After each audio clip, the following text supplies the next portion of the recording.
परमपिता परमात्मा पूर्ण ब्रह्म, सारी सृष्टि के रचनहार, सारी सृष्टि के मालिक, कुल धनी कुल के मालिक कबीर परमेश्वर जी की असीम रजा से आप सभी पुण्यात्माएं परमेश्वर की महिमा सुनने के लिए उपस्थित हुए। आपका सौभाग्य है, आपको ऐसे समय में मानुष शरीर प्राप्त है और उससे भी अच्छी किस्मत आपकी है कि आपको ये तत्व ज्ञान और यथार्थ भक्ति विधि प्राप्त हो रही है। तो आपकी किस्मत का, आपके शुभ संस्कारों का कोई एस्टिमेट नहीं लगाया जा सकता। ना जाने आप किन किन जन्मों में आपने ये पुण्य संग्रह किए हुए। लखबर सूरा जूद ही लखबर सांवत दे, लखबर यति जहान में तो सतगुरु शरण ले। तो आप ऐसी महान आत्माएं किसी न किसी युग में रहे हो। आपने परमात्मा के लिए बड़े बड़े सैक्रिफाइस किए हैं, आपने राज भी त्यागे हैं, आपने बहुत बड़ी कुर्बानियां दी हैं, तब आज आपको यह शुभ समय प्राप्त हुआ है। धन्य है आपके माता पिता जिनसे जन्म हुआ।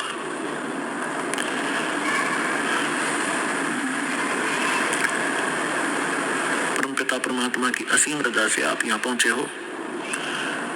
आपको जितना ये अध्यात्म ज्ञान होता चला जाएगा उतना ही आपको सरप्राइज होता रहेगा, आश्चर्य होगा कि सचमुच सहज में भगवान मिल गए, सहज में वो ज्ञान मिल गया जिसको ऋषि महर्षि नहीं प्राप्त कर सके।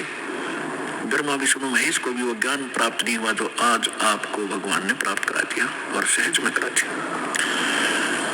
अब जो कमी रहेगी तो आपकी रहेगी।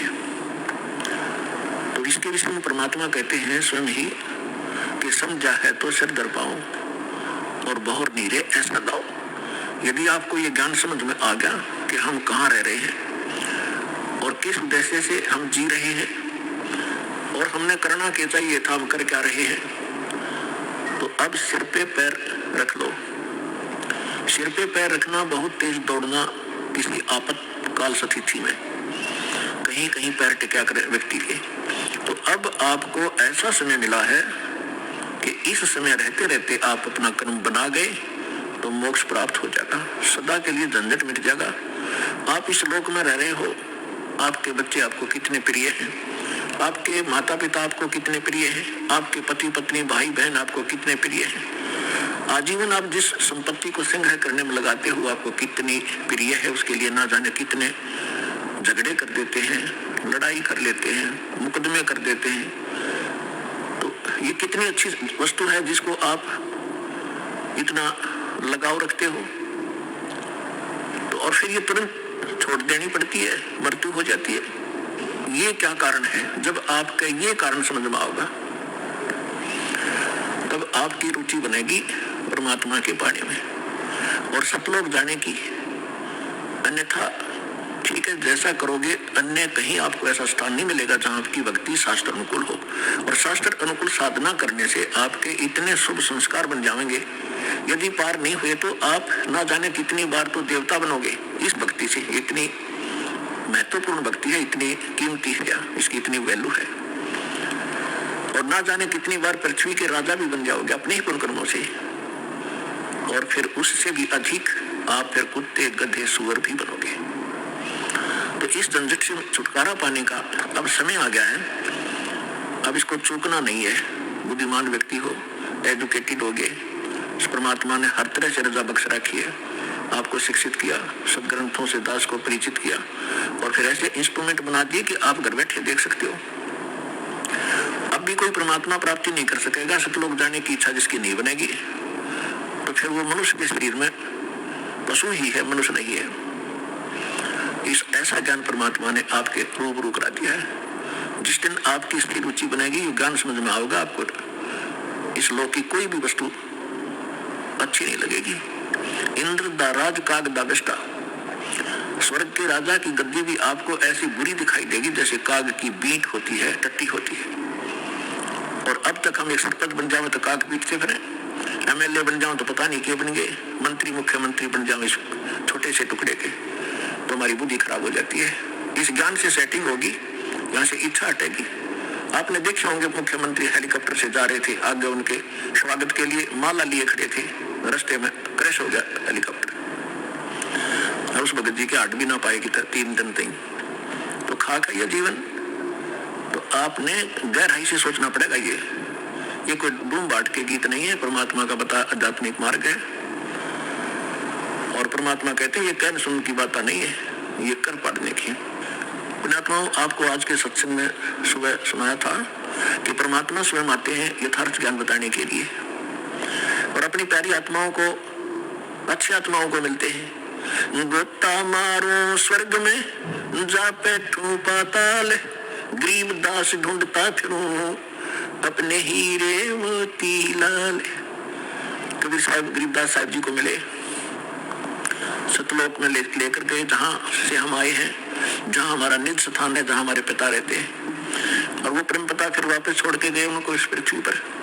आंखों देखा वो वहां का नजारा, वो दृश्य, सारा दृश्य। और परमात्मा से प्राप्त उस ज्ञान से परिचित होने के बाद गरीबदास साहिब जी ने बताया कि परमेश्वर ये कह रहे थे, गोता मारू स्वर्ग में, जा बैठूं पाताल, गरीबदास में ढूंढता फिरूं अपने हीरे मोती लाल।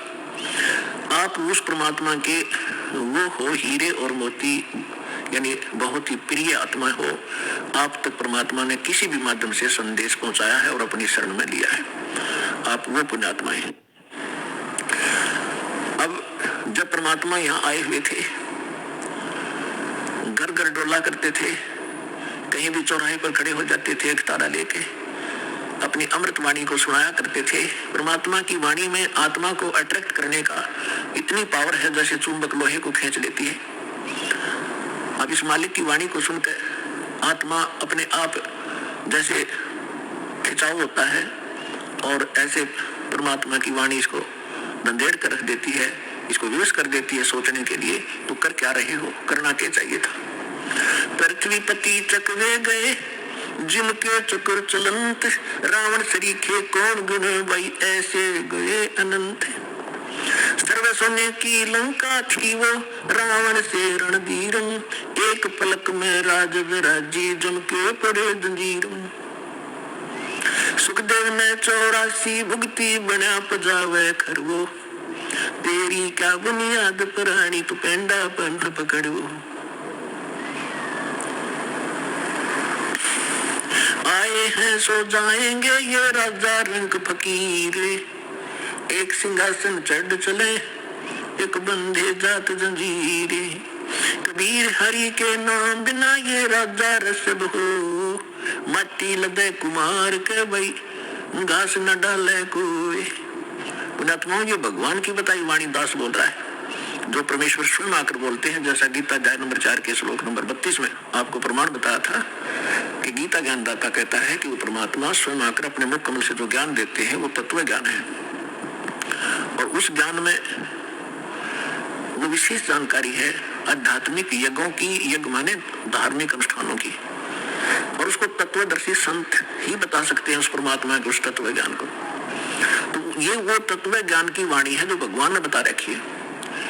अब हम ये समझें, क्योंकि हमने समय पर, अब मनुष्य जीवन में मनुष्य जीवन जैसी ही सुविधा प्राप्त होती है, कुत्ते के जीवन में कुत्ते वाली ही सेटिंग होगी। तो अब हम ये भूल जाते हैं कि उस समय पर खाना मिल जाता है, जब चाहे चाय पी लें, जब चाहे दूध पी लें, भूख लगे खाना खा लेते हैं। और जब ये शरीर छूट जाएगा, क्योंकि ये मिला इसलिए था, ऐसी सुविधाएं और ऐसी बुद्धि दी थी कि आप इसमें परमात्मा पाने का प्रयत्न करें। और यदि परमात्मा नहीं प्राप्त करते हैं, भक्ति ना करके और बकवादों में जीवन व्यर्थ कर जाते हैं, तो फिर परमात्मा बताते हैं कि राजा भी जब गधा बनेगा तो आम जीव की अब क्या बुनियाद है, क्या औकात है, सहज में समझ आ जाना चाहिए। फिर क्या बताते हैं परमात्मा, कबीर हरि के नाम बिना ये नार कूतिया हो, गली गली भौंकत फिरे भाई टोक न डाले कोई। परमात्मा की भक्ति के बिना राजा की रानी भी कहते हैं कुतिया की योनि प्राप्त करती है। फिर बताते हैं, कबीर बीबी पढ़ रहे थी, जोड़ी लगे थी बार, गात उगाड़े फिरती है वो बन कुतिया बाजार। वो पर्दे की सुंदरी सुनो संदेशा मोर, गात उगाड़े फिरती है वो करे सरायों शोर। नक बेसर नक पै बनी, पैर है थी हार हमेल, अब सुंदरी से कुतिया बनी, भाई सुन साहेब के खेल। बीबी पड़दा रहती इन राजाओं की रानियां, बड़े बड़े घरों की बहू बेटियां, इन मायाधारियों को हम बड़े मानते रहे। बड़े बड़े घरों की बहू बेटियां पर्दों में रहा करती थी, राजा की रानियों पर्दों में रहा करती थी, आगे उनकी चौकियां लगा करती थी, कोई भी गैर व्यक्ति वहां फटक ना जा, और उसमें वो अपनी इज्जत माना करते थे। अब परमात्मा कहते हैं बीबी पर्दा रही थी और डोडी लगे थी बाहर, बाहर माने गेट का गए, चौकी पहरेदार खड़े रहा करते थे, और गात उगाड़े फिरती है वो बनकुतिया बाजार, वो पर्दे की सुंदरी और सुनो संदेशा मोर, अब गात उगाड़े फिरती है वो करे सरायों शोर। नक बेसर नक पे बनी वो पैर थी हार हमेल, और सुंदरी से कुतिया बनी, कैसा स्वरूप बिगड़ गया, और सुन साहेब के खेत। अपने आत्मा ये बातें कोई कहने और सुनने तक सीमित नहीं रखनी है, इनको अपने हृदय में जचाना है और इस पर बहुत विवेचन करना है। परमात्मा ने ये शब्द क्यों कहे? विचारणीय विषय है कि जो बड़े घरों की बेटियां बहुएं, उनको घर से बाहर जाना अलाउड नहीं था, उनकी इज्जत का नाश हुआ था, और जिस कारण से वो सत्संग और संत के विचारों से वंचित रही।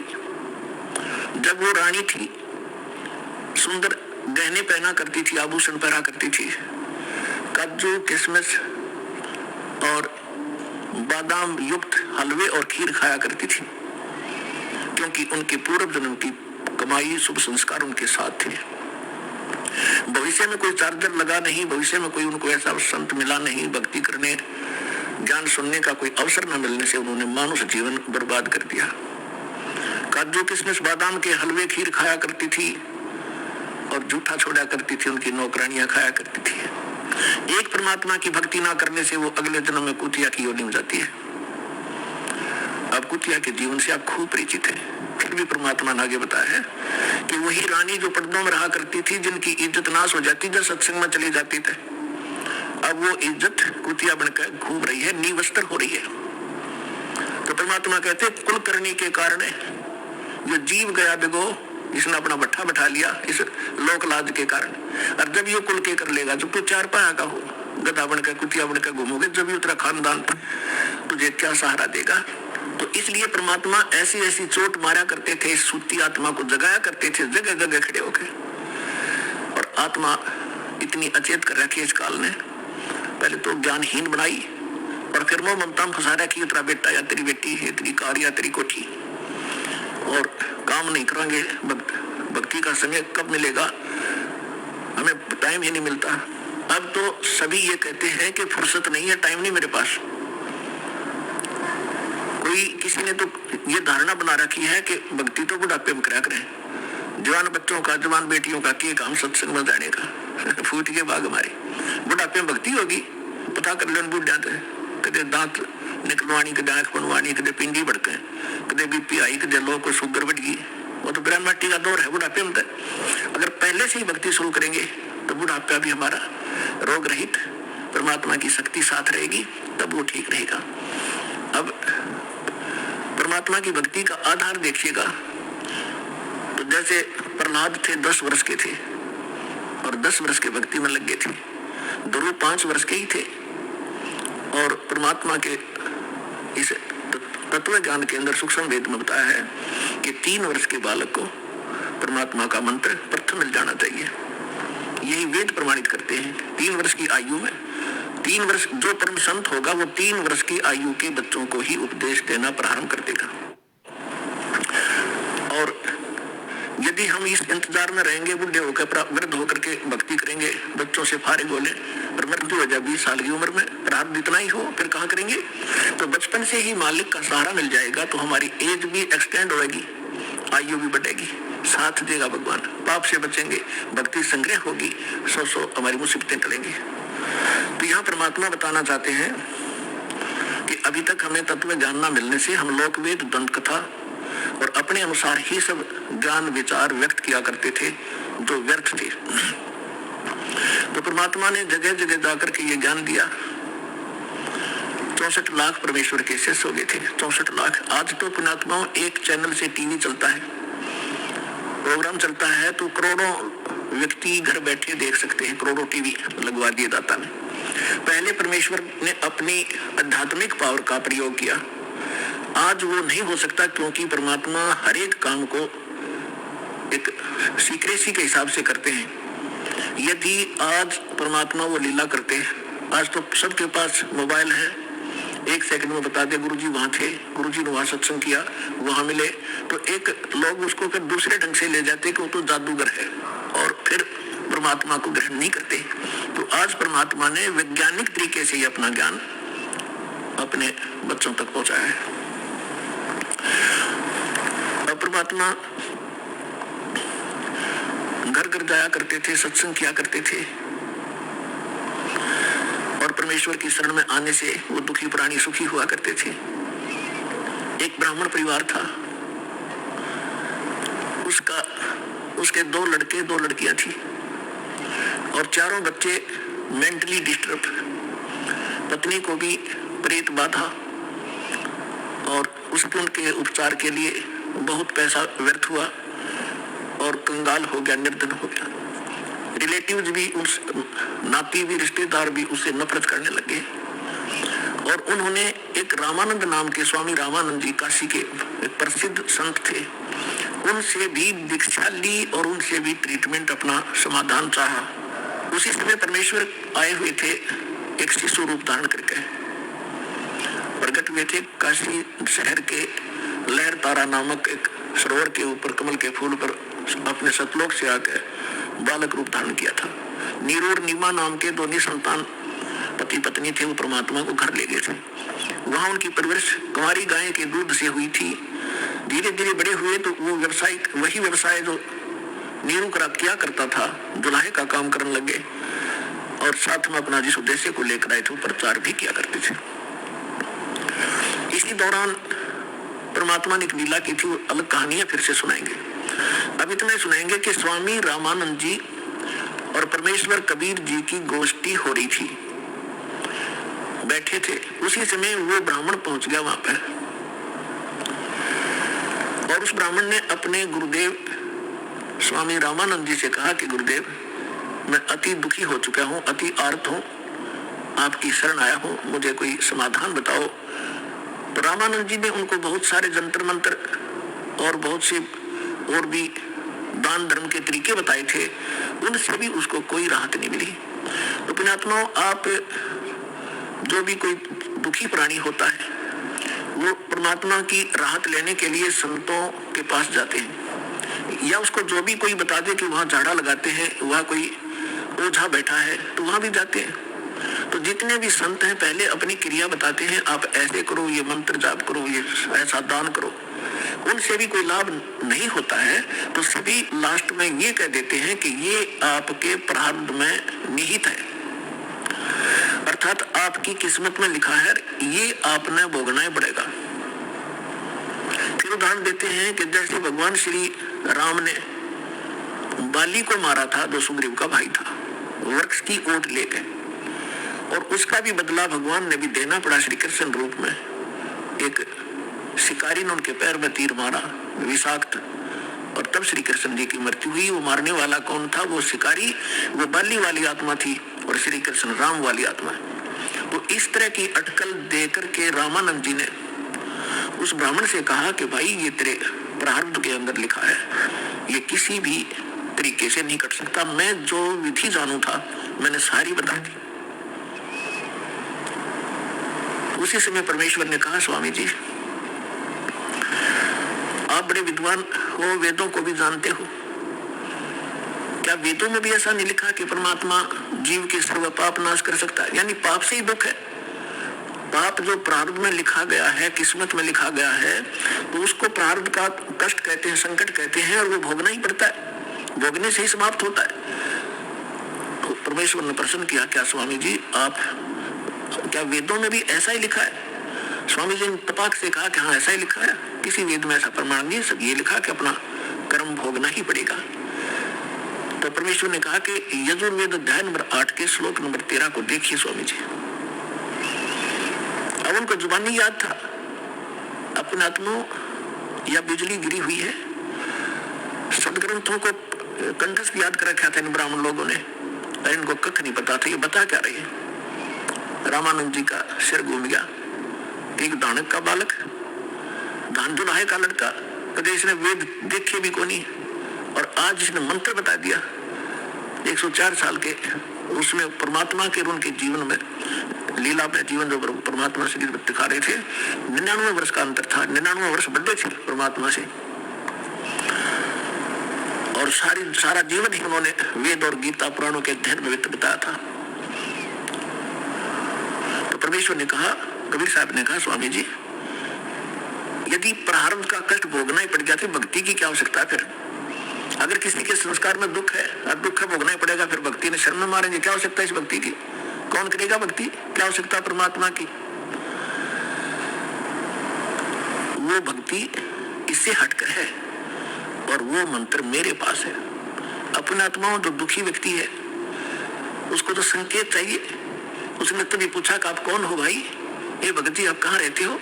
अब वो लाल कपड़े पहन रखे, सारी उम्र संस्कृत बोली, उसने तो महाराज जी समझ रहे, और परमात्मा बैठे एक सिंपल वेशभूषा में। उसने कहा, भगत जी कहाँ रहते हो आप? आपका कहाँ ठिकाना है? तो परमात्मा ने बताया, भाई मैं दानक सो दुलाया हूँ और नीरू का पुत्र हूँ, ऐसे ऐसे हमारी चौपड़ी वहां रहा करूँ। अब परमात्मा ने ये बताना इसलिए अनिवार्य समझा कि जैसे न भगवान चाहिएगा तो आ जाएगा, और जब ब्राह्मण पने में होगा तो उसमें छुआछात बहुत गणी थी, तो अपना भाई चला जाएगा। तो परमात्मा तो जालिया सामने साथ ही साथ महाराज मैं घना दुखी हो गया। तो वहां जब परमात्मा के पास गए, और भी बहुत से आर्त व्यक्ति बैठे थे, और वो आपस में चर्चा कर रहे थे कि मैं इतना दुखी था, परमात्मा से नाम लिया, अरे भगवान आए हैं, ये परमात्मा है, तुम इसको दुल्हा मत समझो, धानक नहीं है। अब जिसके काटे से निकल रहे हो क्यों कर कहीं सिंपल मैन है। तो उस व्यक्ति को पहुंचा वहां पर ब्राह्मण, जब वो और भक्त बैठे बतला रहे थे, भगवान आए, जब सत्संग का आयोजन था उनके साथ दूसरे साथी बाहर मैदान में, तो उस ब्राह्मण का कुछ दिल टूटा। अब जब ये सारे भगत कह रहे हैं तो कुछ बात बनेगी। तो परमात्मा के आशीर्वाद मात्र से परमात्मा ने कहा, भाई अपने सारे बच्चों को ले आ। उसने सारा दुख बताया, उनको दीक्षा दिला। तो उसने सोचा पहले अपने लड़कों को ले चलता हूँ, क्योंकि इज्जत और बेइज्जती हमारे साथ लटक रही है, घर में पैर टूट गया। दोनों लड़कों को ले आया। परमात्मा ने दीक्षा दी, बेटा भक्ति करोगे ना जब बात बनेगी। केवल आशीर्वाद से भी सुख दे देते, लेकिन वो तो एक का दुख टूटा, आगे जीवन में पता नहीं कितने दुख आपके। परमात्मा ने नाम दिया, दोनों बच्चे ऐसे स्वस्थ हो गए जैसे कभी दुख था ही नहीं। अपने आप उठ कर गए, उन्हें लिया था बैठा बैठा कर, तो उनको एकदम खुशी की लहर आ गई। फिर अपनी बेटियों को, पत्नी को, सबको नाम दिलाया। परमात्मा के आशीर्वाद से सब ठीक हो गए, स्वस्थ हो गए कुछ ही दिनों में। और फिर घर का काम भी उसका बहुत अच्छा चलने लगा। अब वो जहां भी जिसने मिला है उसी को कहे कि भगवान आए हैं, चलो वहां पर परमात्मा आ रहे हैं दुल्हाओं की कॉलोनी में, भगवान उतर रहे हैं, पर उसकी कौन सुना ब्राह्मण? तो पुण्यात्माओं, एक समय एक सर्वानंद नाम के ब्राह्मण थे, और उसने चारों वेदों, 18 पुराणों, गीता, इन सभी को कंठस्थ याद कर रखा था। और उसने अपने वक्त के सभी ब्राह्मणों को, सभी विद्वानों को शास्त्रार्थ में पराजित कर दिया। तो उसके मन में एक धारणा आई कि मैं अपना नाम सर्वानंद की जगह सर्वाजीत रखवाऊंगा, अपनी मां से कहता हूं। उसने सभी को हरा दिया। उधर से वही विचार कर रहा था। दूसरी ओर क्या हुआ कि उसकी माता, जो सर्वानंद की माता जी थी, उसका नाम शारदा था, ब्राह्मणी, और वो भी ऐसे ही अपने प्रारब्ध के कर्म को भोग रही थी।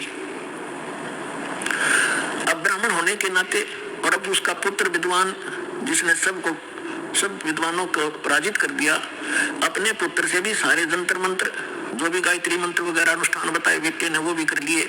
और भी जिसने भी जहां कोई महापुरुष संत तपस्वी बताया वहां भी चली गई, लेकिन उसको कोई राहत नहीं मिली। बहुत बुरी बेचैनी रहे, ना भूख लगे, चारपाई पकड़ रखी, अस्थि पिंडर शेष दिखाई दे। उधर की एक परमात्मा की शिष्या, एक बहन ब्राह्मणी, एक बहन चली गई, ब्राह्मणी नहीं वैसे एक बहन चली गई किसी कामवश, अन्य जाति की, श्रवण जाति की। तो उसने पूछा कि शारदा कुशल है? उसने चारपाई पे पड़ी पड़ी ने देखा और कहा, बहन कहाँ कुशल हूँ, अंतिम सांस गिन रही हूँ, बहुत परेशान हूँ, काफी वर्षों से असाध्य रोग से पीड़ित हूँ। वो परमात्मा की शिष्या लड़की कहने लगी कि बहन कहीं दिखाया नहीं आपने? कि सभी डॉक्टर दिखा लिए, वैद्यों से चेक करा लिया और कोई साधु संत आसपास नहीं छोड़ा, सभी ने कह दिया कि तेरे प्रारब्ध का कष्ट है, तुम्हें भोगना ही पड़ेगा। तो उस बहन ने कहा कि यदि आप बुरा ना मानो तो मैं बताऊं, एक महापुरुष आ रहे हैं। वो कहने लगी, बोलो कौन है? कि मेरे गुरुजी से दीक्षा ले लो। मैं भी पहले बहुत परेशान थी, आपसे भी बुरी हालत थी मेरी नहीं, मेरे बच्चों की भी स्थिति थी, मेरे पति को भी तकलीफ थी, प्रेत बाधा थी और मुझे ऐसा रोग था। उस गुरुजी से दीक्षा लेते ही और हम कति स्वस्थ हो गए। 2 वर्ष हो गए हम अपना जीवन जी रहे हैं, अपनी नींद सोते हैं, अपनी नींद उठते हैं। वो बैठ गई शारदा कि भाई आज कुछ आशा की चिंगारी नजर आ रही है। तो उसने पूछा, कौन है आपके गुरुजी, मुझे बताओ। तो उस बहन ने बताया कि कबीर नाम है उनका और जुल्हा कॉलोनी में रहते हैं। कहने लगी, वे मैं तो दुल्हा धानक है, वो दुल्हा है धानक है, उल्टी है, लेट गी नो की नो चारपाई पे। नहीं, हम ब्राह्मण है और वो एक धानक इज्जत का नाश हो जा, मैं नाम नहीं लूं। तो उस बहन ने बहुत कहा कि देखो, हमने ज्ञान सुना उस परमेश्वर का, आज आप ब्राह्मणी हो और मृत्यु के बाद आप अन्य जाति में भी तो जन्म ले सकते हो, आप पशु योनि में भी तो जाओगे, तब कहाँ जाएगी जाति तेरी? तो कहने लगी, बहन तू जा, बस फालतू बात ना कर, इससे अच्छा तो मौत ताजा वो अच्छा है। पुण्यात्मा परमात्मा कहते हैं, राज तजना सहज है, सहज त्रिया का ने और मान बढ़ाई ईर्षा, ये दुर्लभ तजनाई है। वह चली गई। कुछ दिनों के बाद वो ब्राह्मण जो परमात्मा की शरण में आके स्वस्थ हुआ था, पुण्यात्मा आप तो बालक हो, दास उस भगवान से परिचित है, आपके लिए जो परमात्मा भटक रहा है ना, आप तो एक अबोध बालक की तरह जिधर मुंह हो गया उधर चल पड़ते हो और वो माता पिता पीछे पीछे भाग्या कर खड्डे में गिरेगा, यू उठा लूं भाग कर बालक को। आज आप इतने बच्चे हो इस भगवान के मार्ग में और इस अपने अध्यात्म मार्ग के अंदर। कबीर साहब कहते हैं, मैं रोए तू सृष्टि को और यह सृष्टि रोए मोहे। गरीबदास जी कह रहे हैं, परमात्मा से परिचित ज्ञान के आधार से भगवान की वाणी बता रही महिमा। गरीबदास इस योग को समझ नहीं सकता कोई। सोच छिद्र मैं करूं अपने जन के काज, जिस प्यारी आत्मा को शरण में लेना है ना जाने के कारण बना होगा उसके लिए। तो वो ब्राह्मण चला गया कि वो निकटतम नाती भी था उनका। पहले दूर देश से आना जाना महीने में नहीं होता था, 6 महीनों में 2 1 वर्ष बीत जाता था रिश्तेदारियों में आने जाने में। तो वो ब्राह्मण उसी काशी शहर के आसपास कोई गांव था उसका रहने वाला था और शारदा बनारस में काशी में रहा करती थी। तो एक दिन वो किसी कामवश शहर में आया था तो उसने सोचा चल रिश्तेदार के घर चलते हैं। जब वहां पहुंचा तो शारदा घर अपने उसी सतिथि में थी। राम रमी करी, नमस्कार हुआ, कुशल मंगल पूछा तो शारदा ने अपना सारा दुखड़ा रोया कि मैं बहुत दुखी हूँ, बहुत बुरा हाल है मेरा, मैं तो अंतिम सांस गिन रही हूँ। तब उस ब्राह्मण ने कहा कि आप हमारे गुरुजी से दीक्षा ले लो, आप स्वस्थ हो जाओगे। और मेरी हालत का आपको पता ही है, क्या स्थिति थी मेरी। आपकी तो बहुत बुरा हाल था, सारा परिवार दुखी था और आप कैसे स्वस्थ हुए कि उस परमात्मा आए हैं पृथ्वी पर। शारदा तेरा यकीन हो चाहे ना हो। और हमारी जो दुर्दशा थी देखने जोगी थी, फिर रिश्तेदार भी नफरत करने लगे थे और उनकी कृपा से आज सारे बच्चे स्वस्थ हैं और हम स्वस्थ हैं। 4 वर्ष हो गए मैंने उनसे उपदेश लिए। ऐसा दुखी शायद पृथ्वी पर कोई प्राणी नहीं होगा जैसा मैं था। मेरे से रिश्तेदार भी नफरत करने लगे थे कि अब यू आ गया घर पे, कुछ पैसे मांगने आया होगा। तो ऐसी दशा होगी थी मेरी। और अब वो रिश्तेदार मुझसे उधारे ले जाते हैं। तो शारदा ने सोची, हे भगवान बड़ी दया करी, देखिए तो ब्राह्मण है, इसने तो गुरु को बढ़िया बना रखा होगा, उच्च जाति का ब्राह्मण ही बना रखा होगा। तो फिर बैठ गई चारपाई पे। तो उसने कहा कि फिर ठीक है, बताओ मुझे आपका गुरुजी कौन है, क्या नाम है उनका, कहाँ रहते हैं। मेरे पूज्य गुरुदेव जी का नाम है कबीर। उसके वो फिर अक्षर खटक गया, कबीर वो धानक वो नीरू का कहा। वो ब्राह्मण बोला कहा वही है, यस। तो शारदा बोली तेरी शर्म भाज गई, इतनी इज्जत का नाश कर दिया, ब्राह्मण होकर धानक गुरु बना दिया। डूब के मर गया कि ये सत्य लगी सुनान।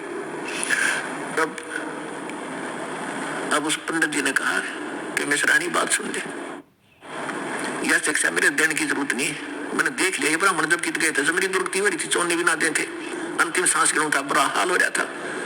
और ठीक है, तेरा ना समझ में आती है तो गुरु जी के बारे में फालतू मत बोलिए, उठ कर चल पड़े।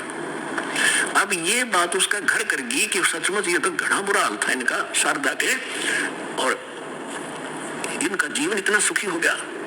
अब वो सोचने पर विवश हुई तो वो काफी देर सोचती रही कि ये क्या बनी। और यह काल ने तो ऐसे बना रखे हैं किले जाति के, ऊंच नीच के। काल ने तो इतना जबरदस्त जाल फैला रखे अपने आत्मा, परमात्मा बिना ये टूटता नहीं। अब आप देख रहे हो परमात्मा ने सबसे पहले यह बीमारी काटी कि अब आप देख रहे हो कोई छुआछूत नहीं, ऐसी दया करी ना। तो एक बार यह और थी अपने समाज में थी, हिंदुआई में थी, और तो देखी जाओ बादली देखो दूसरे मजहबों थे, तो यह समाप्त करी। और उस समय ये एक जबरदस्त किला बना रखा था जाति का। अब क्या हुआ, परमात्मा कच्चा काम नहीं छोड़ते। जो दिन मेरी शरण है ताका हूं मैं दास, और गेल गेल लग गया फिर जब तक धरती आकाश। अब क्या किया मालिक ने, जिस मोहल्ले में वो शारदा रहा करती थी उसी में परमात्मा का एक भक्त रहता था, थोड़ी सी दूरी पे। और उसने प्रार्थना की, प्रभु हमारे दास के घर सत्संग कर दो, आस पास के भक्तों को भी पता चलेगा और आपका ज्ञान सुनेंगे, हो सकता है किसी के और भाग जाग जा। परमात्मा ने ठीक कहा कि ठीक है बेटा, रात्रि में सत्संग करेंगे, दिन में अपना काम करो पेट के लिए, रात तो अपनी है, आ जाया करो, चलूंगा मैं तुम्हारे वहां। तो उस बहन ने जो सत्संग करवा रही थी भगवान का, आसपास के सभी जगह निमंत्रण भेजा कि आज हमारे गुरु जी आवेंगे और नाम ले लियो, सत्संग सुनियो। पहले आपने आज तक ऐसा ज्ञान नहीं सुना होगा, आप देखियो हमारे गुरु जी का सत्संग सुनना। तो ऐसे आपस में आ ही जाते हैं, बुलावा देने से मोहल्ले के लोग बहन बेटियां इकट्ठी हो जाती हैं। तो उसने शारदा को भी आमंत्रित कर दिया मोहल्ले में होने के नाते। तो शारदा ने पूछा आपके गुरुजी कौन है? कि मेरे गुरुजी हैं कबीर साहब, भगवान कबीर। कौन से कबीर? वो धानक। वो शारदा ने कहा कि हाँ वो धानक, आप कुछ भी कहो वो परमात्मा है।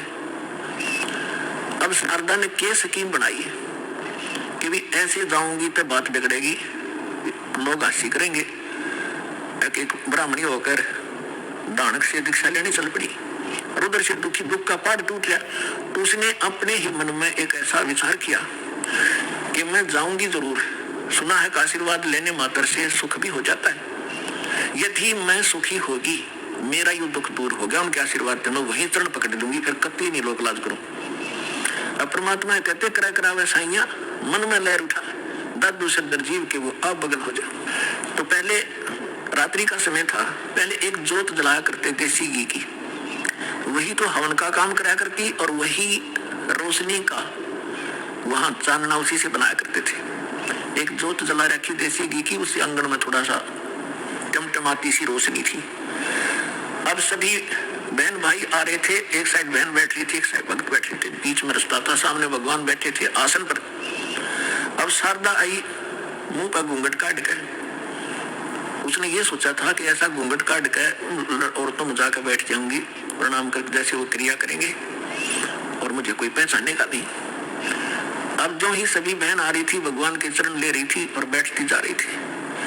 अब वो आगे शारदा भी मुंह ढके आवे थी, परमात्मा के चरण छुए, मालिक ने सिर पर हाथ रखा और कहा सर्वानंद की माँ ब्राह्मणी पंडितानी, आज दानक के पास कैसे आना हो गया तेरा? और परमात्मा ने हाथ रख के उठाया भी नहीं था, उसका सारा रोग जो कष्ट था, जो संकट था, वो कति स्पष्ट होगी जैसे दुख कदे था ही नहीं।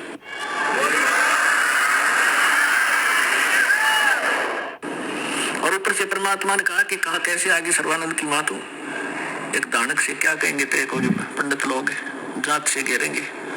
चरण पकड़ दिए उसी समय और फेंक दिया घूंघट उठा के, हे भगवान माफ करना मुझे दुष्टा को, मैं घनी नीच थी, आपके बारे में बहुत कुछ सोचा, तो सचमुच भगवान खड़ी होगी सब न बतावे कि मेरा इतना दुख था, मेरा इतना कष्ट था, मैंने बहुत कुछ अच्छी मंदी भी कही है, तो भगवान पड़े। फिर बैठ गई सत्संग सुना, परमात्मा ने सृष्टि रचना सुनाई। तीन देव की जो करते भक्ति, उनकी कदे ना होवे मुक्ति। गुण तीनों की भक्ति में ये भूल पड़ो संसारे, कह कबीर निज नाम बिना कैसे उतरो पार।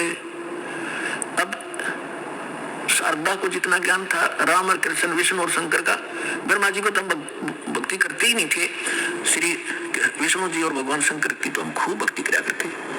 अब सारी सृष्टि रचना सुनाई और ऐसा दुख चल गया उस समय, तो सारी स्वीकार करे थी ना, तो अग्रम अग्रम भी करे, थोड़े बहुत हुआ तो वो भी मालिक ने पहले उसका समाधान कर दिया और सारी सुने थी, सारी हृदय में समावे थी। लगातार उसने आसपास जहां भी सत्संग परमात्मा का होता था वह सारे जान लगी और उसको काफी ज्ञान हो गया। एक दिन क्या हुआ, उसका लड़का जो सर्वानंद था, उसने अपनी माँ से कहा कि माँ, मैंने इस आसपास के सभी विद्वानों को शास्त्रार्थ में पराजित कर दिया है, अब मैं चाहता हूं कि मेरा नाम सर्वानंद से बदलकर आप सर्वाजीत रख दो। तो माँ ने कहा कि बेटा अच्छी बात है, तेने विद्वानों को जीत लिया, बड़ी अच्छी बात है, लेकिन सर्वानंद भी तो अच्छा नाम है, इसमें क्या दिक्कत है। तो उसने कहा माता जी ऐसा है ना, अब सबको अपने आप पता लग जाएगा कि इसने सबको पराजित कर दिया, सब पर विजय प्राप्त कर लिया, इसलिए मैं अपना नाम सर्वजीत रखवाना चाहता हूं। उसकी माँ बोली बेटा ठीक है, नाम तेरा बदल दूंगी, लेकिन एक विद्वान और है, उसने पराजित और कर दे। तो वो कहने लगा बताओ बताओ कौन है। कि मेरे गुरुजी हैं और कबीर नाम है उनका, और जुलाहे की कॉलोनी में रहते हैं। कहने लगे वो अच्छा, फिर अकमाता आपने बड़ा विद्वान खोजा, उसको संस्कृत भी ना आती, वो क्या जाने सदग्रंथों के बारे में। उसकी माँ बोली बेटा देख ले, यदि मेरे से इतना नाम बदलवाना है तो उस विद्वान को इतना पराजित करना पड़ेगा, और ऐसे नहीं मानूंगी, उससे लिखवा के लाना और अंगूठा लगा के लाना, एक दो गवाह भी हो साथ में। अब सर्वानंद तो चल पड़ा, माँ का आदेश पाते ही चलता हूँ। अब जून का महीना, उत्तर प्रदेश, खड़ी धूप पड़े, उधर से परमात्मा कबीर जी की एक मुंह बोली बेटी थी कमाली, वो एक मृतक जीवित की थी किसी शर्त पे, किसी कारण से, किसी सर्कमस्टांस की से। और वो लड़की फिर अपने पिता को छोड़कर परमेश्वर के साथ, अपने वास्तविक पिता के साथ रहा करती थी, युवा हो गई थी। वो लड़की दोपहर के समय कुएं पर जल लेने गई हुई थी बटका बट खातिर। उधर से सर्वानंद जी आ गया, एक बैल के ऊपर सारे सदग्रंथ रखा करता, गीता, 18 पुराण, 4 वेद, श्रीमद् भगवद गीता और 6 शास्त्र। बैल के ऊपर जैसे गधे पर बोरा डाल लिया कर, ऐसे बोरा डाल के उनमें रखा करता था, सुंदर कपड़े लपेट के। उस बैल को लिए हुए आ रहा था अब जुलाहों की कॉलोनी में, और उस समय पंडित जी हजारों बीसा विद्वान सुप्रसिद्ध, तो सभी ऐसे देख रहे थे जैसे पहले गांव में हाथी आ जाता, सारे गांव निकल कर आ जाया करता, हाथी देखेंगे, ऊपर चढ़ चढ़ कर मकानों पर देखा करते थे। तो सभी देख रहे हैं कि ब्राह्मण कैसे आ गया हमारी कॉलोनी में।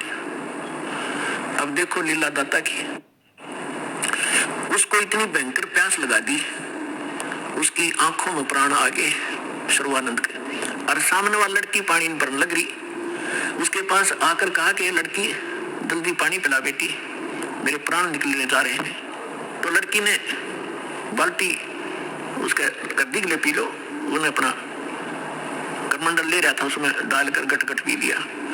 अब उसने देखा कोई देख तो नहीं रहा तुझे, कितने दानकों के जुलाहों की कॉलोनी कुएं का पानी पी लिया। को देख तो सब देख रहे थे, सब चारों तरफ देख रहे थे।